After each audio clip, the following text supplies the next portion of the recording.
L'hivernage pointe son bout du nez. Des mesures s'imposent pour éviter les inondations, notamment en banlieue dakaroise, où le phénomène sévit presque chaque année avec son lot de conséquences.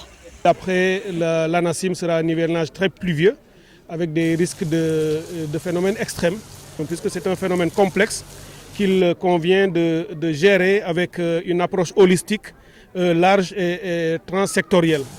Il faut donc prendre les devants pour minimiser les probables impacts.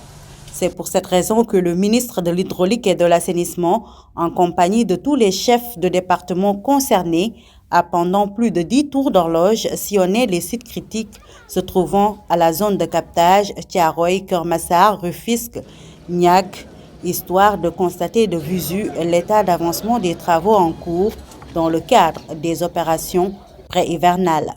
Toute la journée, on a été sur le terrain pour observer et pour regarder, puisque du travail avait été fait bien avant le premier. Le travail a été mis à l'échelle avec une plus forte mobilisation de l'ensemble des communautés, des composantes de la communauté nationale à Dakar comme dans les autres régions.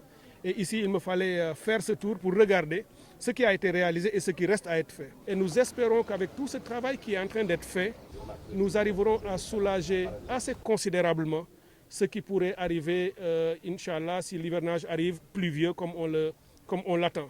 Dans chaque localité visitée, la tutelle a tendu l'oreille aux habitants après avoir écouté le chapelet de complaintes des populations impactées par les inondations. Dr Cheikh Tidiane Dièye a demandé à ses services d'accélérer le rythme afin de finir les travaux en cours dans les meilleurs délais. Toutes les dispositions ont été prises pour que l'hivernage se passe relativement bien. Nous ne pouvons pas préjuger de ce qui va se passer, nous ne pouvons pas garantir qu'il n'y aura pas de problème, mais nous pouvons dire effectivement que toutes les dispositions à hauteur d'homme, celles qui peuvent être prises maintenant, sont en train d'être prises. Et j'ai aussi donné des délais de réalisation, des délais les plus courts possibles pour que tout ce travail puisse être fait. Cette descente sur le terrain a été mise à profit par le ministre pour informer et sensibiliser les populations sur les comportements à avoir pour un cadre de vie propre.